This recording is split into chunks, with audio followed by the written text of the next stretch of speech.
The stars had never felt colder. On Varelia, a world of green oceans and jagged mountains, the people huddled in fear. Smoke rose from burning cities.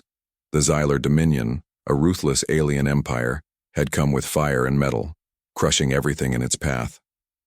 Varelian children screamed as parents tried to shield them, but there was nowhere to run. Their defenses, once mighty, were broken. Their weapons were useless against the Xylar machines, which moved like living shadows, slicing through buildings and soldiers with terrifying precision. In the capital city, High Chancellor Ilya stood on the balcony of the council tower, staring at the horizon filled with enemy ships. His hands trembled, and his heart felt heavy with despair. Every day they had fought, and every day they had lost more. Food was scarce, medicine even scarcer. Fear and grief had settled like a permanent fog over the people. Yet despite the hopelessness, Ilyas did what he had to do. He activated the communications beacon, a signal that would travel across the galaxy to one place: Earth. The message was simple, almost desperate in its simplicity. We are being destroyed, our people are dying, we have no power to resist. Please, help us. On Earth, far away across countless light years, the message arrived.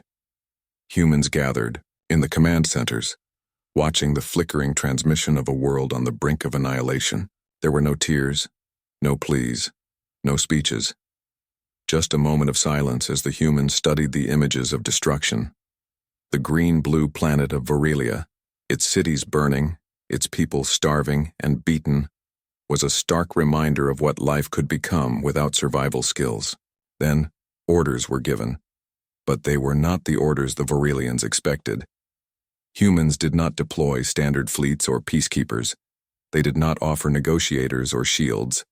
Instead, they sent the Deathworlders, their most dangerous children, bred and trained on planets so harsh that only the strongest survived. These were humans shaped by extreme environments, by hunger, by relentless danger. They were not soldiers in the normal sense. They were predators, hunters, survivors, the embodiment of what Earth could produce when pushed to its limits. Back, on Varelia, people saw the distant shapes of incoming ships and felt a small flicker of hope. They had no idea what they were truly about to witness. When the landing bays opened, and the first Deathworlders emerged, it was like nothing the Varelians had ever seen. Tall, muscular humans, their movements sharp and precise, scanning their surroundings with eyes that missed nothing. There was an aura of danger around them, something that made even the bravest Varelian soldiers step back. These humans were beautiful in a terrifying way, perfect survival machines, yet strangely human. Chancellor Ilyas tried to speak to one of them. We begged for help. We need protection. He stammered, his voice shaky.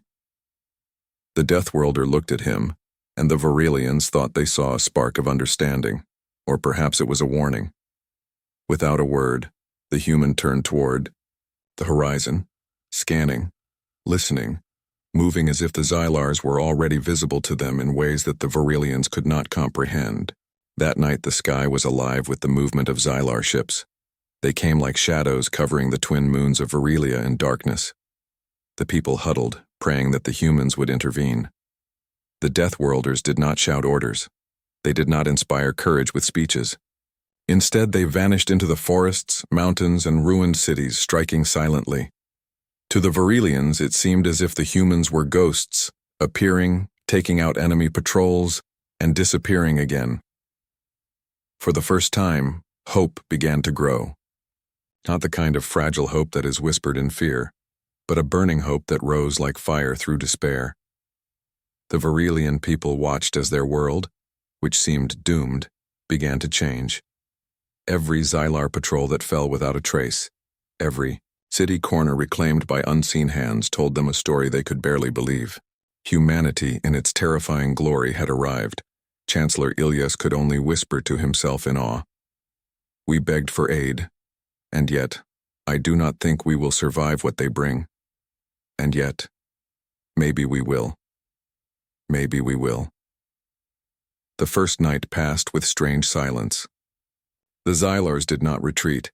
The humans did not rest. And the Voralians, for the first time in years, dared to dream that survival was not impossible. A storm was coming. The Xylars were merciless, but Earth had unleashed something that could match their cruelty, and perhaps surpass it. Somewhere deep in the forests, where no Varelian dared to go, the humans trained their minds and bodies, preparing for the inevitable clash. They did not fight for glory or for recognition.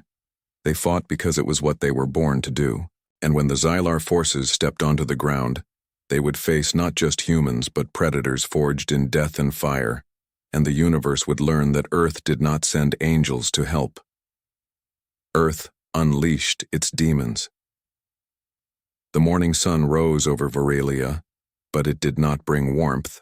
The cities were scarred, the smoke of burning buildings still curling into the sky. Birds that had survived the first wave of destruction circled above, uncertain, while the people moved cautiously through streets that smelled of ash and fear.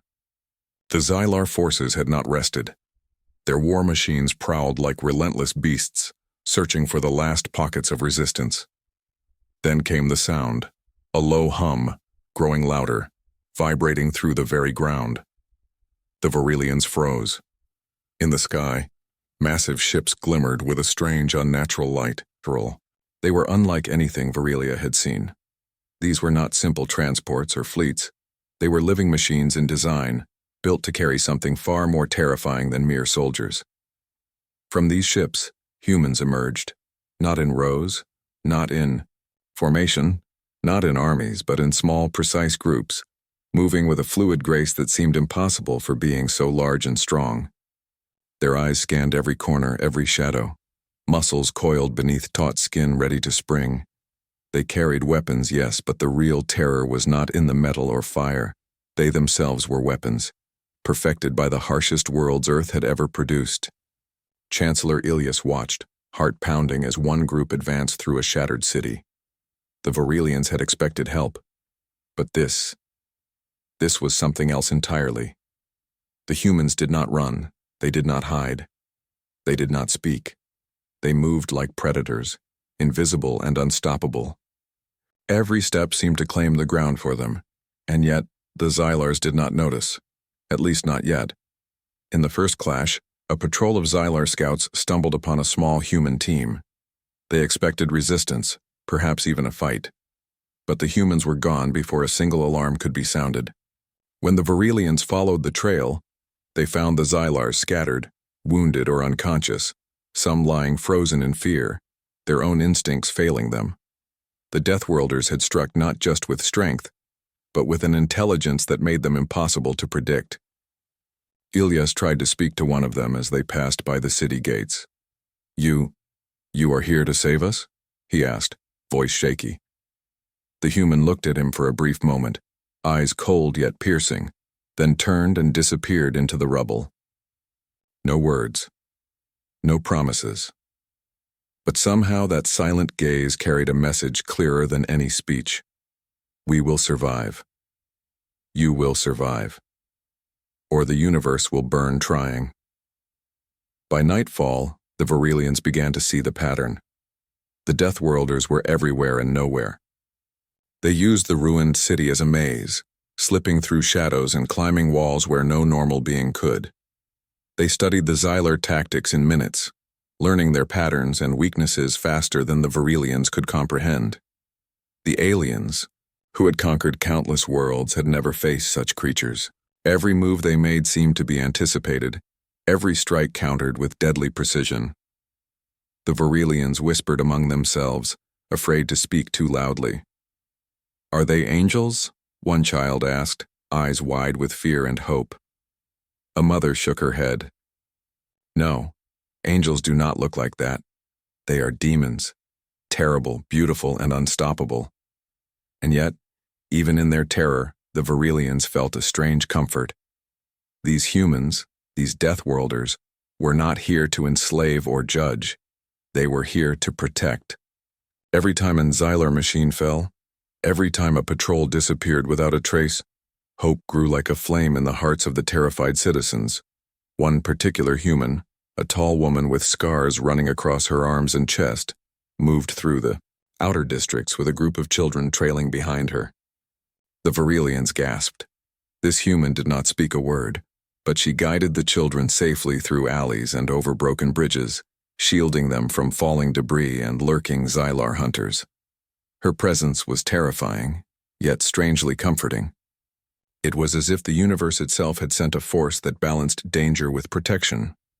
By the third day, the Virelians began to understand a crucial truth. Survival was not about technology, not about fleets, not about numbers. Survival was about adaptability, courage, and the refusal to surrender to fear, and humanity in its harshest form embodied all three. Ilya stood again on the balcony of the council tower, watching a human patrol disappear into the forested outskirts. The thought struck him. We asked for help, expecting hope. Instead, we got something greater, something terrifying. And yet, maybe that is exactly what we need. The Xylars did not pause. They would not rest. They were an empire of conquest, and they believed the universe belonged to them. But they had never met humans like these. On Virelia, the first signs of a turning tide were already visible. The humans had arrived not as saviors in shining armor, but as predators of unmatched skill and unbreakable will. And the Virelians, huddled in ruins and fear, began to whisper a name they would never forget. Deathworlders. The first clash came at dawn. Mist hung over the jagged hills of Virelia, curling around shattered towers and broken streets. The Xylar forces advanced with the confidence of a conqueror, their black ships casting shadows like falling night. They believed the humans were a minor interference, nothing more than a curiosity. They were wrong. From the ruins, the Deathworlders emerged silently. They moved like ghosts, appearing on rooftops, behind rubble, in the shadows of collapsed buildings. Their weapons glinted in the pale light, but it was not the metal that terrified the Xylars, it was the humans themselves. Muscles coiled, eyes sharp, senses attuned to every sound, every movement. They did not run, they did not hesitate, and they did not fear. A squad of Xylar scouts turned a corner and froze. The humans were already there. In an instant, the battle erupted. Blades flashed, guns roared, and yet, the humans seemed untouchable. They leaped, rolled, and vanished from one position to another. The Xylar patrol was slaughtered before they could call for reinforcements. The Virelians, hiding in the ruins, could only stare in awe and terror. Chancellor Ilyas watched from a ridge, heart pounding. "They are unstoppable," he whispered. Every Xylar patrol that had once terrified Virelia now fell silent.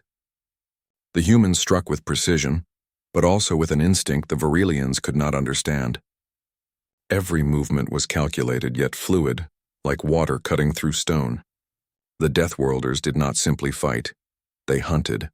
The Xylar commander, seeing his men falling, ordered heavy weapons to fire. Cannons roared and energy beams sliced through the mist, but the humans adapted instantly. They used the terrain, the ruined buildings, even the debris itself, turning cover into traps. Explosions that would have obliterated ordinary soldiers only seemed to sharpen their focus.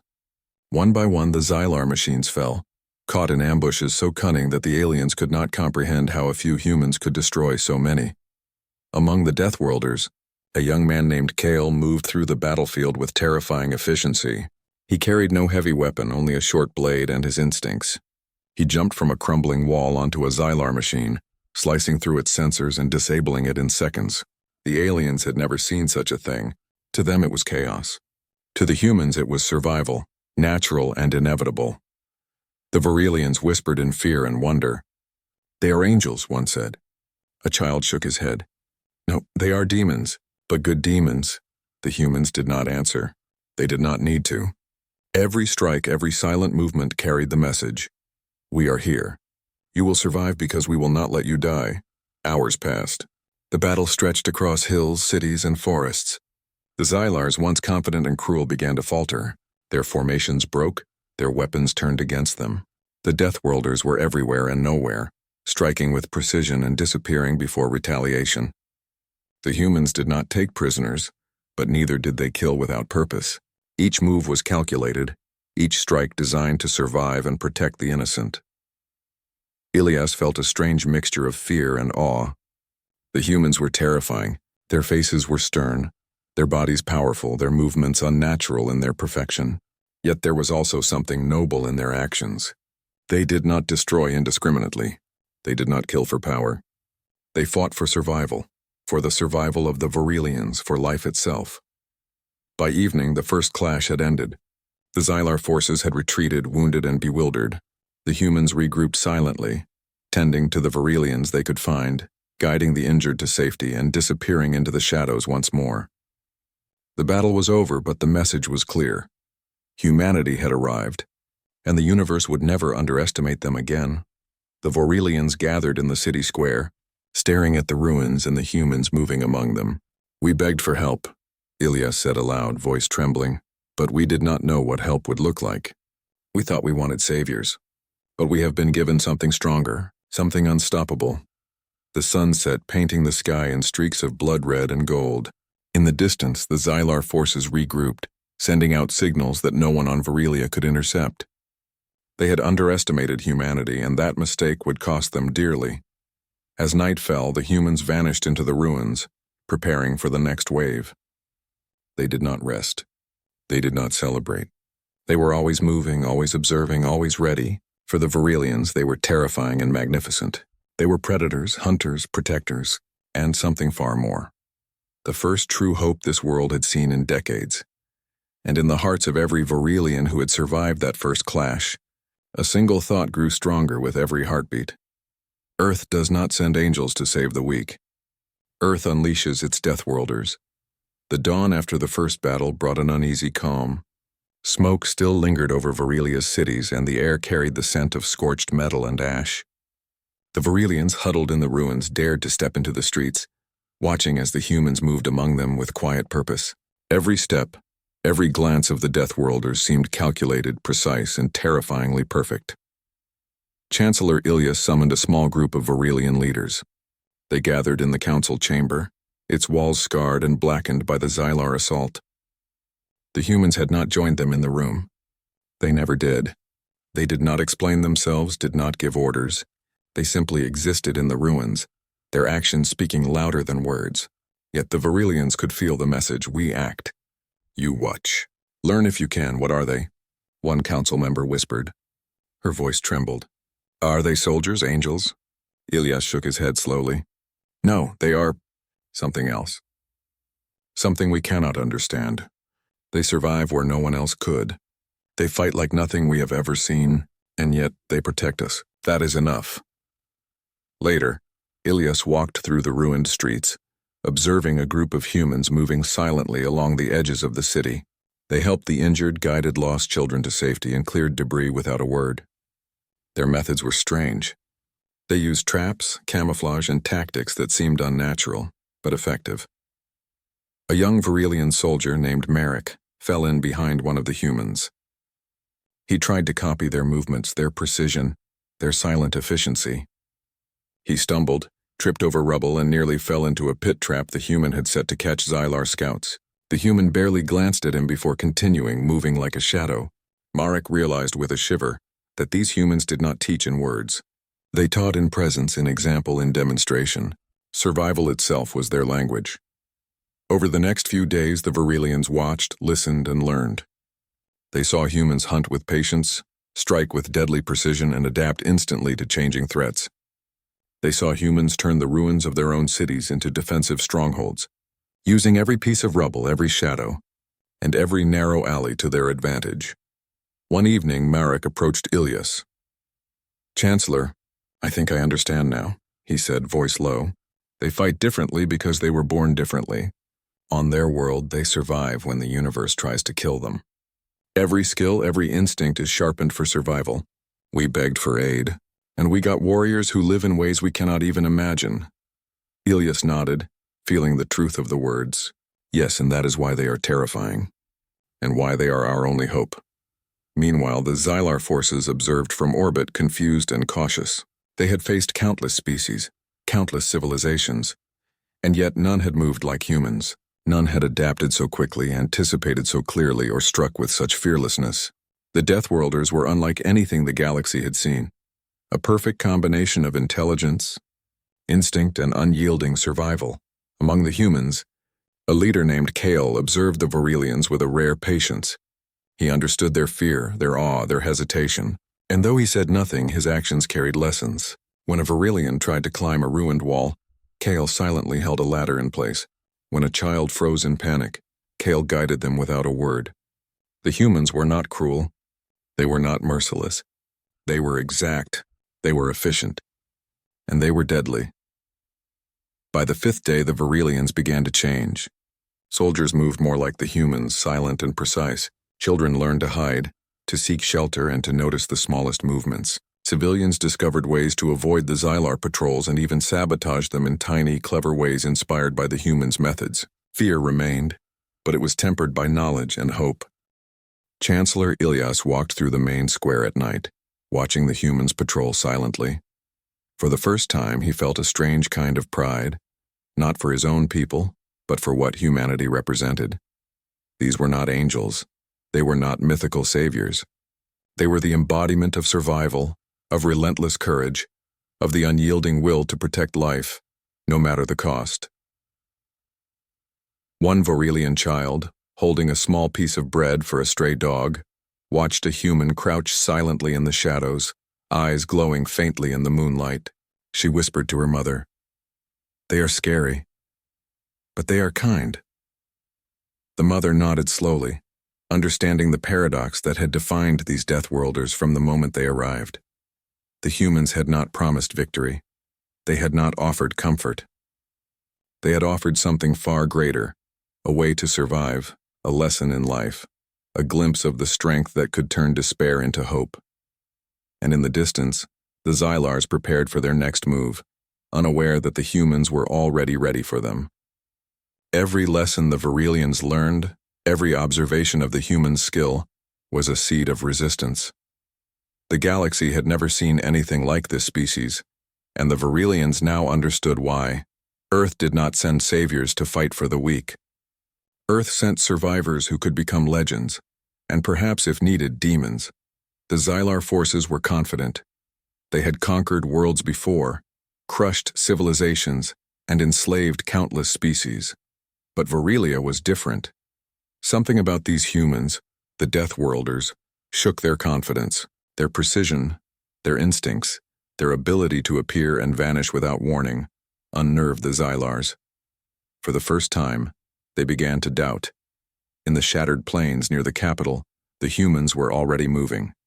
Kyle, the leader, surveyed the battlefield with sharp eyes, calculating each step.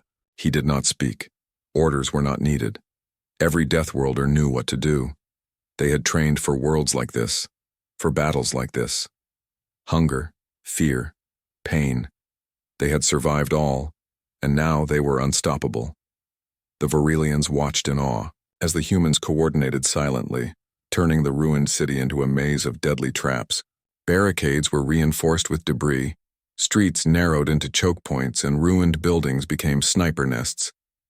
Even the forests nearby were transformed, with hidden tripwires, camouflage, and ambush positions that no Xylar patrol could notice. Every detail was perfect, every move lethal. The first wave of Xylar reinforcements arrived at noon, expecting easy victory. They had assumed the humans were just soldiers, strong, yes, but not invincible. They were wrong.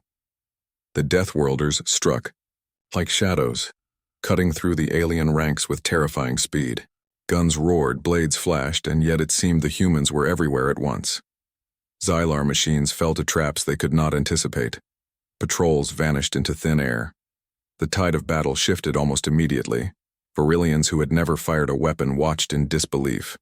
Children who had hidden for days now peeked from ruins, seeing hope for the first time. The humans fought not with arrogance, but with perfect understanding of the battlefield.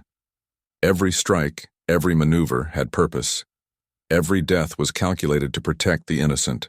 The Virilians began to realize something profound.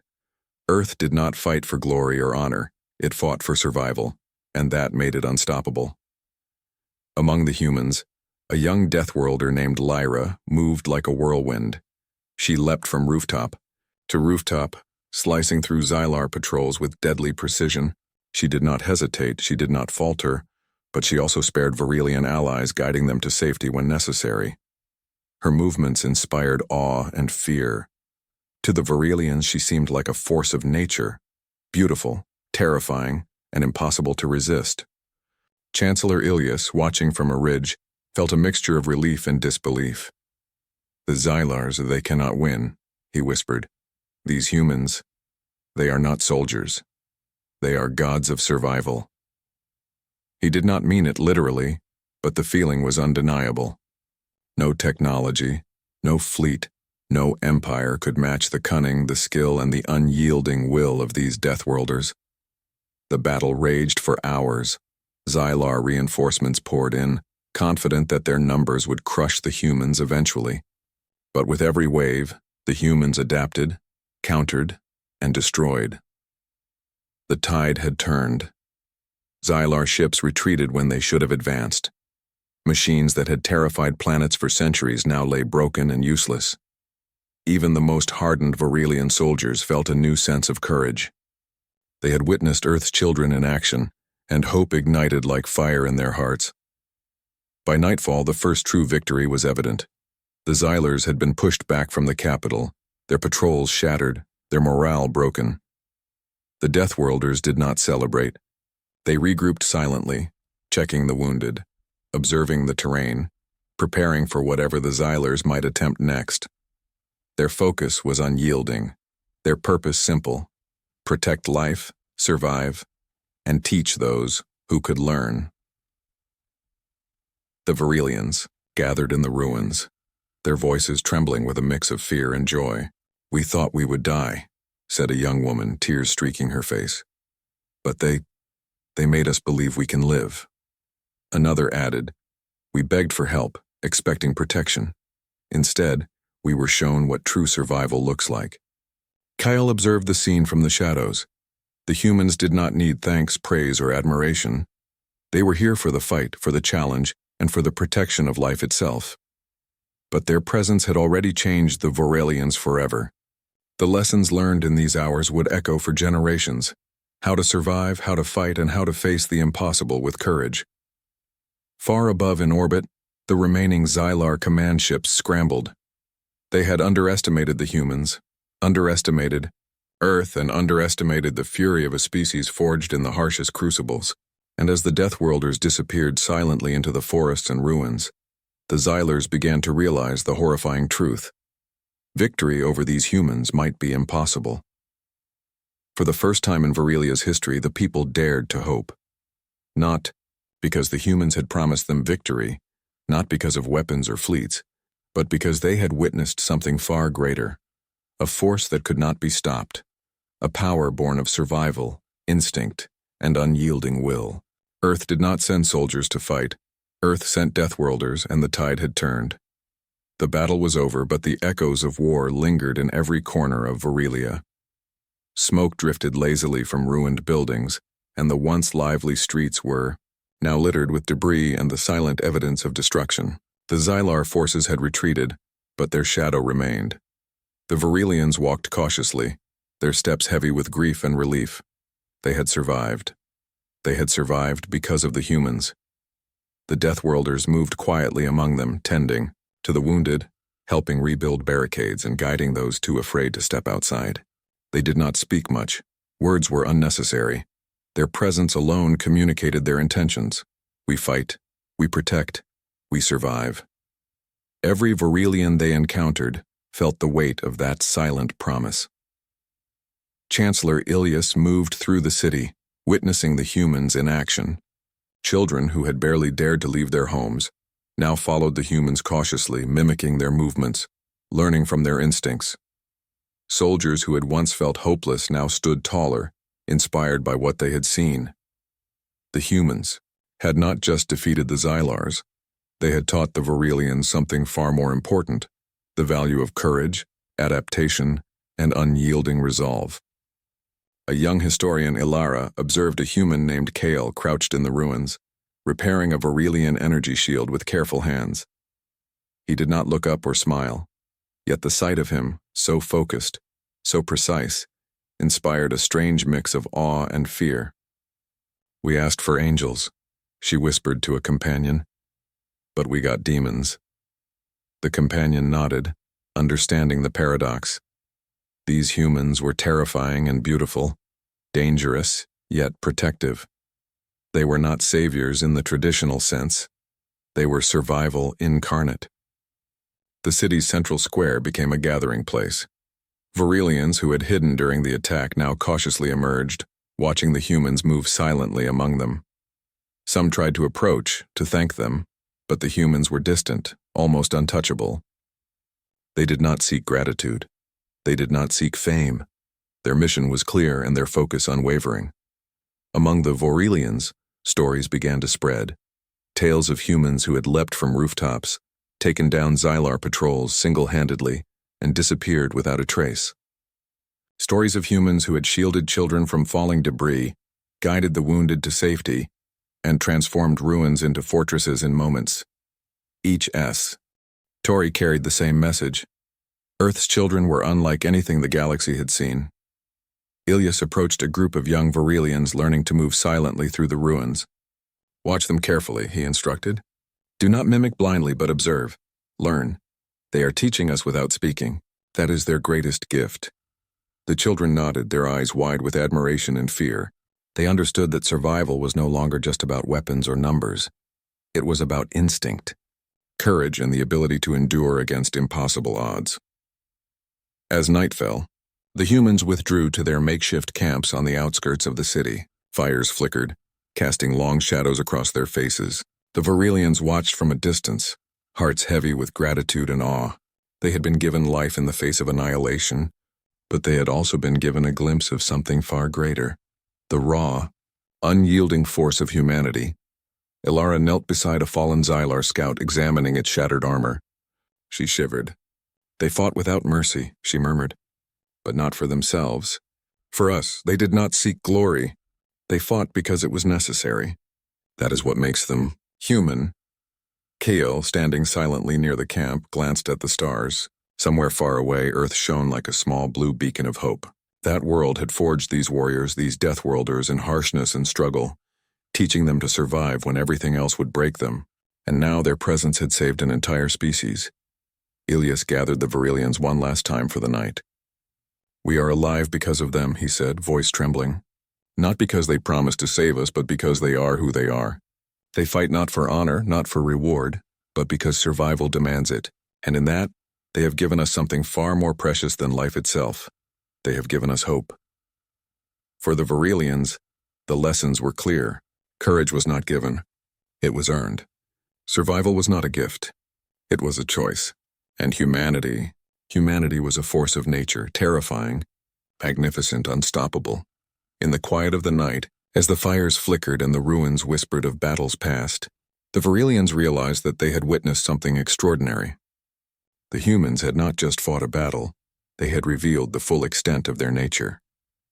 They were predators, protectors, and teachers all at once. They were not angels, but they were the closest thing to a force that could defy death itself. And deep in the hearts of every Virelian who had survived that first wave of attacks, one truth settled like a stone. Earth did not send saviors. Earth unleashed its Deathworlders. The dawn over Virelia felt different. The air was still thick with smoke, but there was a sense of calm, fragile yet undeniable. The Xylar forces had retreated beyond the horizon, broken, humiliated, and cautious. The humans, the Deathworlders, stood silently among the ruins, surveying the land they had saved without a word of pride or celebration. To the Virelians, they seemed almost unreal. Impossible creatures, part shadow, part fire, yet wholly human. Chancellor Ilias walked through the city square, his heart heavy with emotion. He watched the humans tend to the wounded, repair structures, and guide children safely through rubble-strewn streets. There was no hesitation, no fear, no arrogance, only purpose. Every action spoke louder than any speech could. "We survive. You survive. That is enough." The people of Virelia began to emerge from hiding. They walked slowly, cautiously, as if the world itself had changed in the night. They had witnessed the unstoppable power of Earth's warriors, and they had survived. For the first time in years, hope glimmered in their eyes. Mothers gathered their children, and soldiers straightened their backs. They understood now that survival was not merely about weapons or numbers. It was about courage, instinct, and the will to endure when all odds were against you. Ilara, the young historian, knelt among the ruins, recording every detail. She wrote not just of the battles, but of the humans' methods, their movements, their quiet discipline. She knew that the Varelians would never forget this day. Not the fires, not the destruction, not the fear, but the humans, the Deathworlders, who had changed the course of their world with their presence alone. Kyle, standing on a ridge above the city, observed the horizon. The Xylers were retreating, but he knew this was only the beginning. Other worlds would see, and other empires would test humanity. And when they did, Earth's Deathworlders would rise again, silent, deadly, and unstoppable. They fought not for glory, not for power, but because survival demanded it. That was their nature. That was their legacy. The Varelians approached the humans, hesitant, fearful, yet filled with gratitude. They wanted to speak, to thank them, to honor them, but the Deathworlders did not require words. Every glance, every nod, every silent gesture carried meaning. They had given life where death had seemed certain. They had taught lessons that no classroom or book could ever contain. Humanity had shown that survival was an art, a science, and a force of will, and that even the most hopeless world could endure when guided by it. One small child approached Lyra, the human who had protected so many during the fighting. She extended a trembling hand, offering a small token, a carved piece of wood. Lyra looked at the child for a long moment, then knelt and took it silently. No words passed between them, but the gesture was enough. It was a bridge between worlds, a moment of understanding that transcended language, fear, and species. Ilias stood once more in the central square, gazing at the humans as they moved among the Varelians. "We asked for help," he said softly, his voice shaking with emotion. "And we were given something greater than we could imagine. We begged for angels, and we received warriors unlike any the galaxy has ever seen. They are terrifying, but they are our protectors. They are Earth's gift, and they have given us life." The Varelians began to rebuild, inspired and determined. They learned to adapt, to survive, to fight not just for themselves, but for the safety of their people. They had witnessed the pinnacle of human determination and skill, and they would carry those lessons forever. Every trap, every tactic, every movement of the Deathworlders was etched into their memory. Night fell over Varelia, but the stars shone brighter. Somewhere, far across the galaxy, Earth glimmered, a blue beacon of hope, of resilience, of relentless determination. The humans had proven that they were not merely inhabitants of a planet. They were the universe's unexpected predators and protectors, capable of feats that no one could predict or resist. And in the hearts of every Varelian, a single truth burned like a star. Earth did not send saviors to fight for the weak. Earth unleashed its Deathworlders. The galaxy would remember this day. It would remember the fear, the awe, and the power of humanity.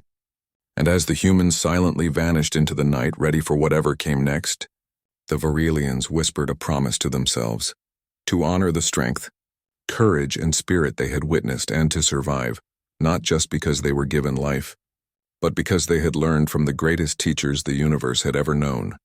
Humanity had arrived, and the universe would never be the same.